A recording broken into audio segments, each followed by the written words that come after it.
Entonces, la clase pasada hemos terminado un poco la sesión. Duque nos preguntaba, no se entiende, digamos, un poco bien esta síntesis que Kant logra hacer entre racionalismo y empirismo, cómo es que funciona esta cosa. Luego decidí entonces complementar el ejercicio que habíamos hecho. Entonces voy a recapitular y espero, digamos, que con los ajustes que hice a la presentación, esto quede un poquito más claro porque, vuelvo e insisto, pasé demasiado rápido por algunas cosas, me detuve mucho en el contexto histórico y creo que hubiese valido más la pena detenernos más en la cuestión epistemológica de Kant. Entonces abordemos rápidamente, estamos trabajando este objetivo y criterio de éxito en el cual pretendemos que ustedes logren identificar y caracterizar las principales corrientes filosóficas de los siglos que estamos trabajando. Esos son los siglos XVII al XIX, no llegaremos al XIX, pero sí estamos llegando con Kant a la primera parte del siglo XIX, porque Kant se ubica entre lo que es propiamente la ilustración y lo que es el romanticismo. Entonces, hacia el último tercio del siglo XVIII e inicios que es como el cierre, digamos, su cierre vital, ¿cierto? Las ideas de Kant ya van a comenzar a dar la pauta para lo que será la corriente romanticista que se inicia hacia finales del 18 e inicios del 19 con las propuestas que él viene desarrollando. Les decía entonces que hay unas influencias importantísimas en Kant, tienen que ver con la euforia, digamos, que se da intelectualmente hablando a nivel de Renacimiento, que eso lo vimos para todo este periodo, todo el tema del racionalismo y todo el tema del empirismo. Del racionalismo, sobre todo, se toma mucha influencia del tema de las ideas innatas y del empirismo, obviamente, todo el tema de la percepción vía sentidos. Este capítulo yo no lo pasé la clase pasada, pero creo que ayuda a representar varias cosas importantes para entender el pensamiento de Kant y tiene que ver con los fundamentos, digamos, o los principios que orientan eso que llamamos una razón ilustrada o la ilustración, ¿cierto? Porque precisamente Kant se va a debatir precisamente dentro de este ejercicio, finales del 17 y todo el 18, ¿sí? Y tiene que ver con los principios que orientan esta corriente, sobre todo muy racionalista de pensamiento, que frente a la cual los románticos van a hacer luego una crítica. Lo primero es, obviamente, la confianza y el poder de la razón. La razón se vuelve, lo decíamos la vez pasada, ¿cierto? La señora Kant lo dice precisamente en sus textos, ¿cierto? Es la que regenta, orienta, maneja precisamente a todo el ser humano, ¿cierto? Y no solamente a nivel de juicios, desarrollo de juicios intelectuales, sino sobre todo también a nivel de acción. Evidentemente es una época de alta creencia y confianza en el progreso que viene vía ciencia. Y aquí hay un elemento supremamente importante porque algunos me pidieron ayuda para un proyecto de física y arte y eso es un elemento clave y es el deísmo. Yo les dije a ustedes cuando iniciamos a exponer a estos autores que aparece una nueva visión de Dios. Yo les dije, es casi que Dios hecho concepto y tiene que ver precisamente con esta corriente religiosa. Aquí no estamos hablando del Dios cristiano, ni mucho menos del Dios judío, ¿cierto? Estamos hablando de una corriente religiosa en la cual Dios aparece como un concepto que lógicamente debe ser procesado vía razón, es decir, Dios aparece como un concepto que le funciona a la razón con todas sus facultades y puede entenderlo. Entonces, Dios lógicamente aparece con unos atributos puntuales y son los que pongo ahí, ¿cierto? Dios lógicamente debe ser la causa primera de todas las cosas. Dios no puede tener otra causa, ¿cierto? Dios es la causa no causada, el momento cero. Ya de ahí se produce todo. Lógicamente tiene que ser entonces la causa primera. Debe ser eterno, debe permanecer, debe haber estado siempre y seguirá estando presente, lógicamente hablando. Es la inteligencia creadora, tiene un orden, ¿cierto? Tiene una sabiduría frente a la cual ordena y organiza las cosas que crea. Pero una cosa que es importantísima es que Dios, porque lógicamente, si no entonces entramos en los debates morales, que es lo que nos pasa hoy en día, porque este Dios tan bueno no me hizo a mí el milagrito. Entonces, para esta gente la tenía clara, este Dios lógicamente no puede intervenir ni en el curso de la naturaleza. Eso no quiere decir que no puede intervenir en cuántos cachorros tiene una perrita, ni mucho menos en la avalancha X o Y, ni tampoco puede intervenir en el cotidiano de la vida de los seres humanos, es decir, no juega con la libertad de los seres humanos. Si yo decidí emborracharme y coger mi carro a 300 kilómetros por hora, ese es problema mío, no es problema de Dios. ¿sí? Entonces, ese elemento es supremamente interesante para que lo tengamos allí en cuenta. ¿Se entiende? El deísmo entonces será esta corriente que va a influir fuertemente todo el periodo de la Ilustración. Por Okay. supuesto, Jaime, ¿sí? si se tiene como esa imagen de Dios que ni hace ni nada, ni interfiere, o sea, ¿de qué sirve ese Dios? No, O no hace un montón, pero no interviene con el curso de lo natural ni interviene con el curso de la libertad del ser humano, porque son, digamos, la naturaleza es creación suya con toda la autonomía que le da al mundo de lo creado, por una parte, y el hombre es también creación suya con un elemento importantísimo que concede al ser humano, y es el ejercicio de su libertad y de su autonomía, el libre albedrío. pero si digamos, no sé, tengo cáncer y yo le rezo a Dios, por favor, cúrame lo que sea. Dios, o sea, ahí no tiene en juego nada de mi libre albedrío, ni eso fue como causa, reacción, como que simplemente pasó. Ahí Dios no podría como intervenir en ese caso.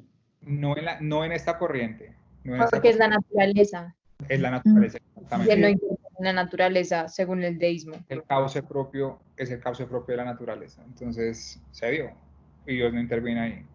¿Ya? Por eso decía que es un concepto, digamos, es concepto realmente y se acomoda lógicamente eh, al uso de la razón. ¿Ya? Y lo resolvieron de esa manera precisamente para evitar las preguntas que tú estabas planteando porque eso da, digamos, lugar a crisis morales. ¿Ya? Sobre todo porque el ser humano, que eso sí es muy humano, siempre tenemos un conjunto de expectativas altísimo que, que ponemos siempre afuera y no ponemos en nosotros mismos. O sea, en general nuestra tendencia es a no hacernos responsables de lo que nos sucede y a buscar, digamos, responsabilidades en otros sobre lo que pasó y sobre todo con cosas que nos confrontan y ponen en crisis, digamos, y ponen en tensión lo propio de nuestra mortalidad, de nuestra finitud, como es el caso de la enfermedad. Entonces, la tendencia, digamos, a orar y pedir a Dios, pues es una tendencia válida, pero fíjate que lógicamente esta gente lo resolvió. Entonces, si uno resolviera evidentemente el tema de que Dios no puede intervenir en este tipo de cosas, pues el grado de expectativa sería otro y yo no le rezaría a Dios para pedirle esto porque sé que no va a pasar, digamos, que sé que se requiere, digamos, otra intervención distinta para poder, en este caso, si se pudiera, ser curada mi enfermedad. ok, gracias. Jaime. Y tres últimos serán los principios que cierra este capítulo de la Ilustración, que es la apología a la tolerancia, es decir, la apertura, digamos, al reconocimiento y validación de muchas ideas, la necesidad de educación como el camino que conduce precisamente al ejercicio de la libertad del ser humano y de la mayoría de edad, y tercero, la crítica al poder político, que ya lo habíamos visto, ¿cierto? Y es todo este cierre a las corrientes, digamos, absolutistas y totalitarias, y la posibilidad de pensar repúblicas y estados con identidades, que eso se irá dando, digamos, procesualmente en distintos casos, pero en algunos casos con identidades muy nacionales, otros casos con identidades un poco más continentales, pero sobre todo con la posibilidad de reconocimiento de derechos y deberes a través de formas de acuerdo y de contrato social, como son las constituciones políticas. Ya hemos visto entonces que estos serían los ideales que van a influir en Kant. Están sus obras, las habíamos mencionado, la crítica de la razón pura, también está la crítica de la razón práctica, está la metafísica de las costumbres, que es la que nos interesa, y la paz perpetua, donde Kant aterriza precisamente este pensamiento que está pensando. Digamos, Gigi, tengo señor. una pregunta. ¿Kant se consideraba deísta?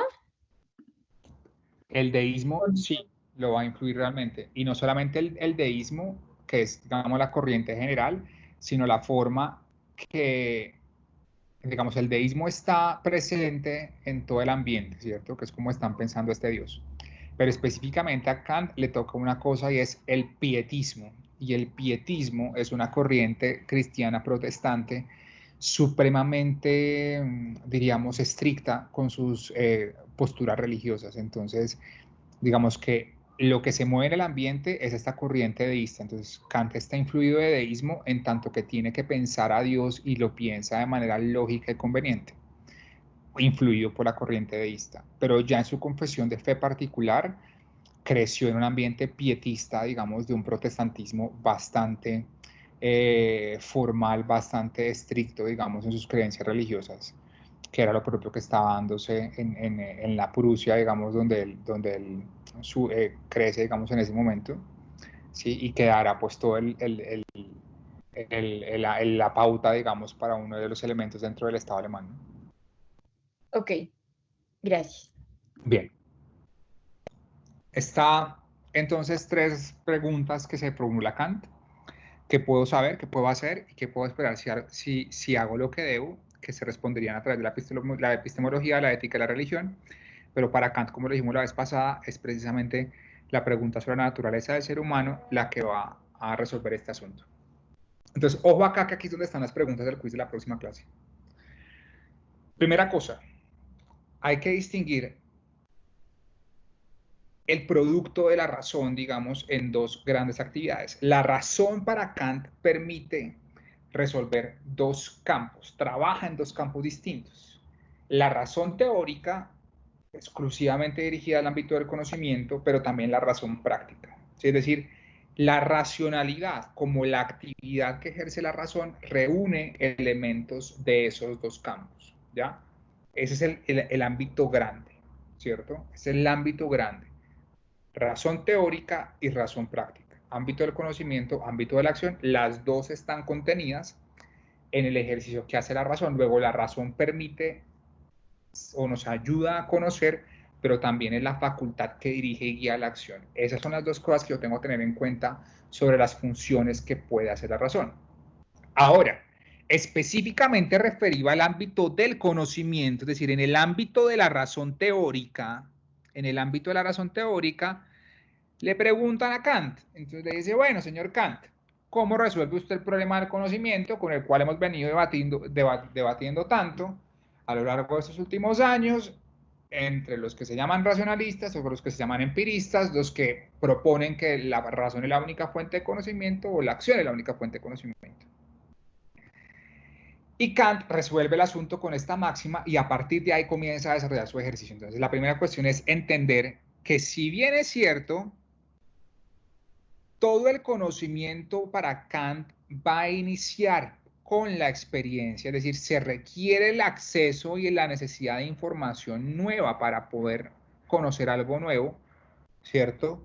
No procede todo el conocimiento de la experiencia, ¿se entiende? Yo requiero de la experiencia para conocer, pero no procede todo de allá. Y ahí es donde comienza a trabajar el asunto. ¿Qué va a pasar entonces?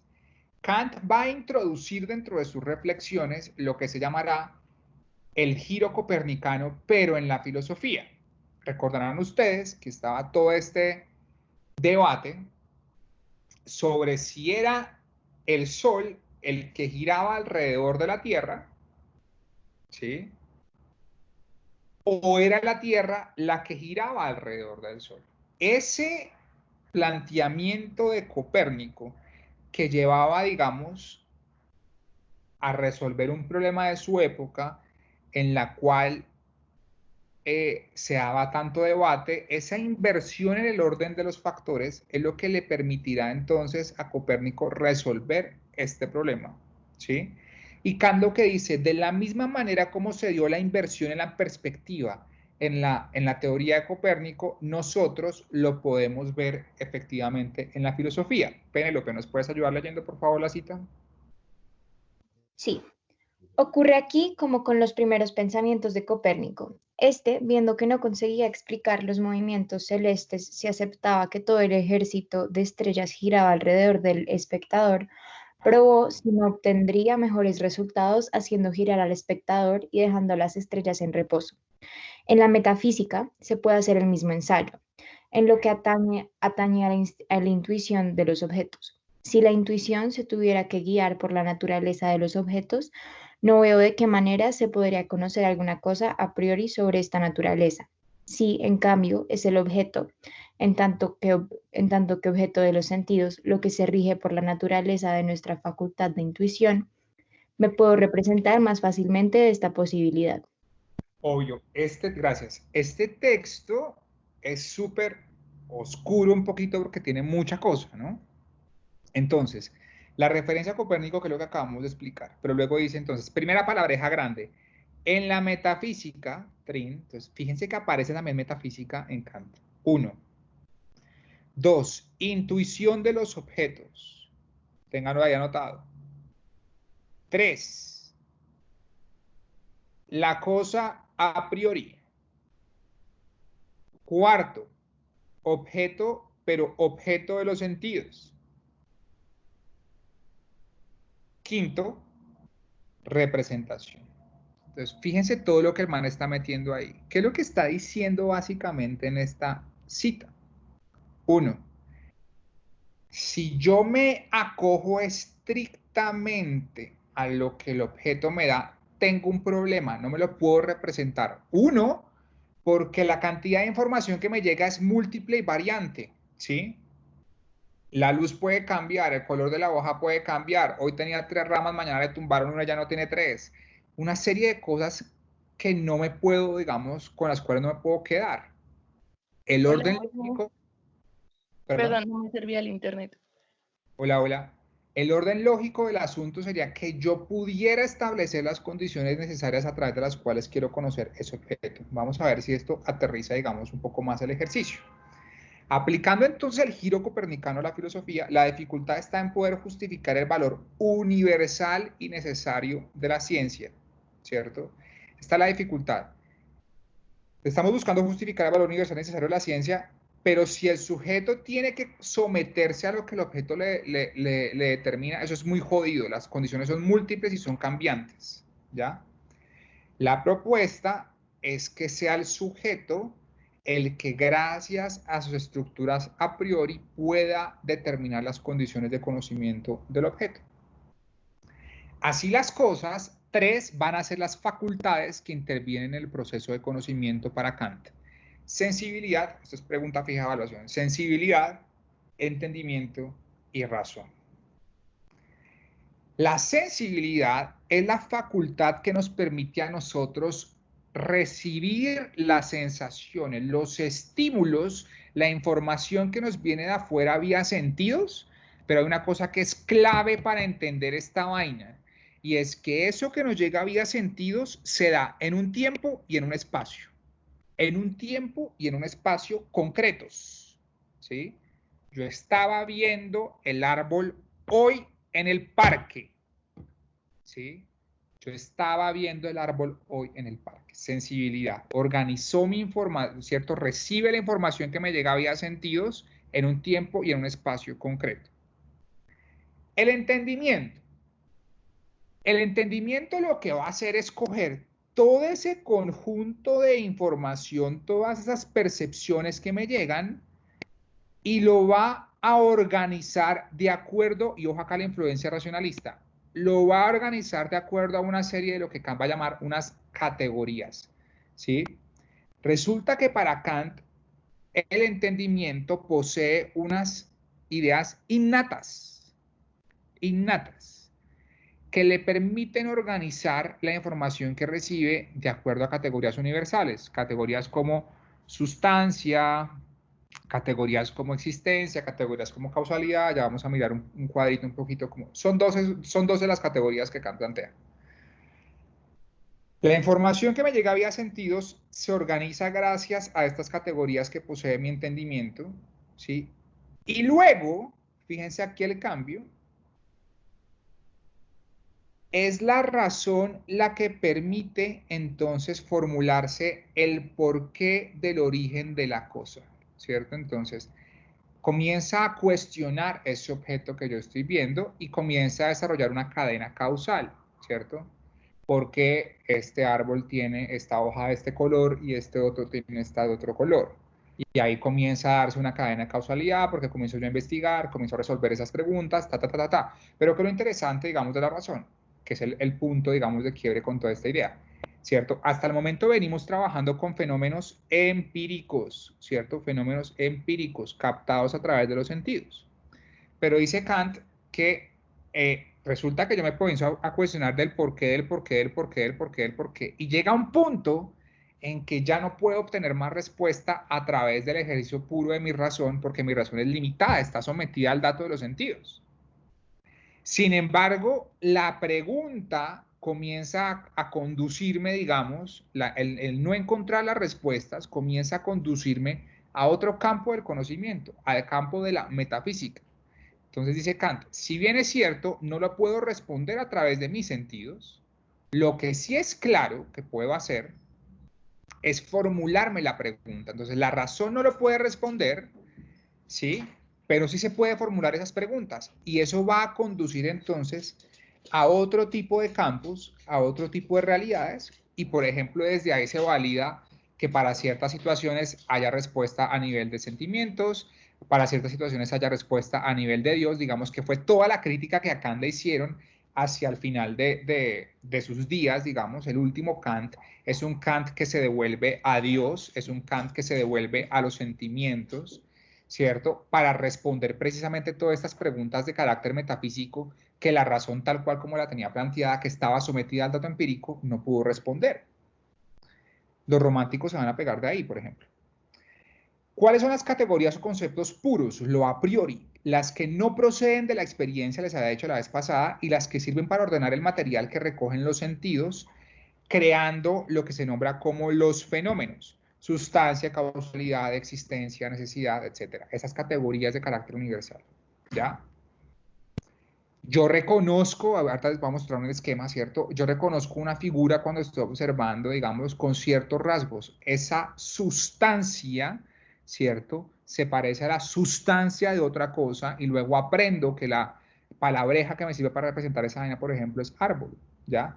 Que sería el concepto empírico que viene después, ¿ya? O sea, los conceptos a posteriori son aquellos que se aprenden a partir de la experiencia y son los que sirven para nombrar los fenómenos que observamos, ¿ya? La categoría a priori sirve para organizar en la cajita que corresponde la información que me llega a los sentidos. La categoría a posteriori es la que me permite a mí, el concepto a posteriori es la que me permite a mí nombrar esa vaina con lo que ya he aprendido. Así las cosas, el asunto queda así. El sujeto, ¿cierto? Que es el que conoce, el objeto que es conocido, el sujeto que se formula las preguntas y establece las condiciones de conocimiento de ese objeto y conociendo a ese objeto, ¿cierto? En ese ejercicio, de la manera en cómo el sujeto está viendo en ese momento la cosa, este man puede estar en este momento habiéndose fumado un porro, puede estar borracho, puede estar completamente sobrio, puede estar con gafas oscuras y negras, puede estar con un rayo de sol muy berraco encima y cuando mira ve así como medio lucecitas, pues a lo lejos, y las condiciones de este man pueden variar un montón, ¿no? ¿Cierto? De lo que respecto a lo que está viendo, porque pues influye un poco la cosa. Pero lo que el man se agarra son los elementos fundamentales de aquello que está viendo y las categorías a priori le permiten ver que esto que el man se representó vía sentidos, ¿cierto? Se parece a la sustancia de algo que quizás ya había visto. Entonces imagínese usted que el man tiene este árbol y luego en su mente, para hacernos una idea más o menos a lo que me quiero referir, para organizar un poco la vaina de Kant, entonces las categorías a priori lo que le permiten es juntar esta representación que se hizo de este árbol con representaciones de formas similares que ha agarrado bajo la categoría sustancia. Y luego en la experiencia aprende que esto que tiene, voy a ser burdo, tronco, ramas y fruto, se llama árbol y puede luego nombrar a esto que está viendo en este momento como árbol, pero a cualquier otra cosa que se le parezca bajo sus características de sustancia, bajo esos elementos fundamentales, también nombrarlo como árbol. Esa es la teoría de conocimiento de Kant. Así las cosas, entonces nos devolvemos a este esquema con el cual cerramos la vez pasada, ¿cierto? El ser humano no se limita a recibir la información, sino que construye su imagen del mundo, se la representa, ¿cierto? Se la representa considerando los factores que tuvo en cuenta para hacer eso, ¿sí? Tenía gafas, no tenía gafas, pude tocar y lamer el tronco del árbol y saber que era una vaina horrible, o yo qué sé, se construye una imagen del mundo, ¿ya? Entonces, para el racionalismo, el sujeto aporta, obvio que el sujeto aporta y no todo es experiencia, el empirismo sin experiencia en el conocimiento, Kant dice, ok, aquí se trata de una cuestión que va más allá del asunto. El ser humano no se puede limitar a recibir la información, es decir, recoge el tema de la experiencia, pero también construye su imagen del mundo, recoge el tema de la razón bajo esas facultades que ha planteado. Bien. Preguntas.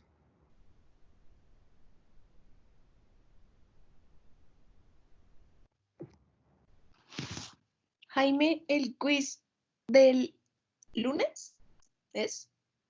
Del día 3, sí, que no sé cuándo es. ¿Cómo, o sea, cómo va a estar estructurado? O sea, cuántas preguntas nos vas a hacer o algo así? Estoy pensando que sea como una pregunta, o 100 o nada. No, Jaime, no seas así. No, mentira, no, lo que estoy pensando es una pregunta, digamos, una seccioncita, así lo que hemos hecho antes, como de opción múltiple, Ok. y una con un texto, es lo que estaba, no lo he armado, pero lo que estaba pensando era meterles, pero en el mismo formato meterles el texto y que respondan de manera, o sea, pregunta cerrada con base en el texto que les pongo, Ok. y unas de selección múltiple, yo creería que nos da ahí, como para no complicarnos tanto. Ah, bueno, bien, sí. Sí, ¿Sí? es que ese lunes tenemos la de Recoger, cosas. ¿tienen mucha cosa? Pues, o sea, una cantidad No, no, considerable de cosas, evaluación, pero no lo pues, vean como una evaluación y como un quiz, velo como un Kahoot calificable. ok. Un Sí, Kahoot, sí, mejor, mejor. Sí, mentira, es que es como para saber, porque sabemos que igual, o sea, se tienen que sacar notas y es la última semana, pero pues sí, al menos tenemos una idea de cómo hacer la estructura, al menos podemos organizarnos bien sobre qué, pues cómo estudiar bien y todo, y pues ya que ya en 2 semanas ya digamos que lo que quiero simplemente exámenes. es, miren, hagamos el acuerdo de una vez. Unas preguntas que tengan que ver, digamos, con esto que vimos del contenido teórico, ¿sí? Ujú. Y la próxima clase, como va a tocar el tema ético, lo que voy a proponerles es un ejemplo, un caso, ¿sí? Y ustedes lo analizan y me dicen, con base en la cuestión ética, ¿sí? Si el man, según Kant, en cuál de los casos, digamos, se ve en evidencia la teoría que Kant sueña éticamente hablando, ¿sí? Eso Sí, es, listo. ¿les parece? Jaime, el video de la clase en donde lo podemos encontrar. ¿Es que, perdóname? El video de la clase. Es que ahí. Se está grabando en este momento. Sí, pero, Terminemos o sea, la en gra- donde lo. Apenas colguemos todos y cerremos la llamada a todos, se descarga automáticamente al chat del curso. Es que yo ya he intentado como descargar clases y no me ha dejado. Bueno, igual